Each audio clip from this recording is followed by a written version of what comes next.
RG Kar medical college হাসপাতালে দোষীদের দৃষ্টান্তমূলক শাস্তি দিতে হবে বলেন ত্রিপুরার এআইডিএসও এর রাজ্য সম্পাদক রামপ্রসাদ আচার্য। কলকাতা আরজিকর মেডিকেল কলেজ হাসপাতালে ডাক্তারি পড়ুয়া ছাত্রীকে গণধর্ষণ করে নৃশংসভাবে হত্যা করার প্রতিবাদে এবং সমগ্র দেশের ছাত্রী মহিলাদের ওপর সংগঠিত অপরাধের প্রতিবাদে সোমবার প্রচন্ড বৃষ্টির মধ্যেও আগরতলা বটতলায় বিক্ষোভ কর্মসূচি পালন করে এআইডিএসও, এআইডিওয়াইও এবং এআইএমএসএস তিনটি বামপন্থী সংগঠন যৌথভাবে।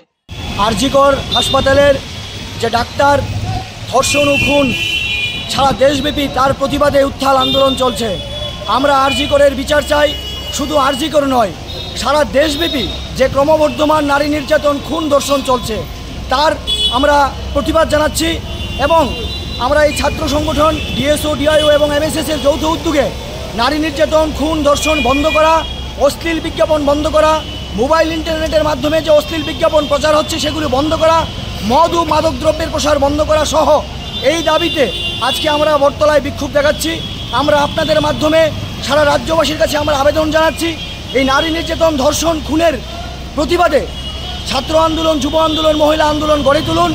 দলমত নির্বিশেষে এই ধর্ষককে শাস্তি দেওয়া দরকার এবং এই যে সামাজিক যে সমস্যা তার বিরুদ্ধে এগিয়ে আসা দরকার ছাত্র যুব মহিলাদের। এই উদ্দেশ্য নিয়েই আজকে আমরা ডিএসও, ডিআই ও এমএসএস এর পক্ষ থেকে এই বিক্ষোভ কর্মসূচি।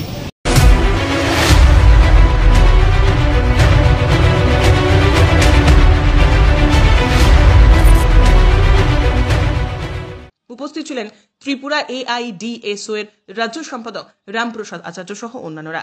তিনি জানিয়েছেন, আরজিকর মেডিকেল কলেজ হাসপাতালে ডাক্তারি পড়ুয়া ছাত্রীকে যেভাবে গণধর্ষণ করে নৃশংসভাবে হত্যা করা হয়েছে সেই সব হত্যাকারীদের দৃষ্টান্তমূলক কঠোর শাস্তি দিতে হবে এবং সমগ্র দেশে ছাত্রী মহিলাদের ওপর যেভাবে নির্যাতন করা হচ্ছে তা অবিলম্বে বন্ধ করতে হবে।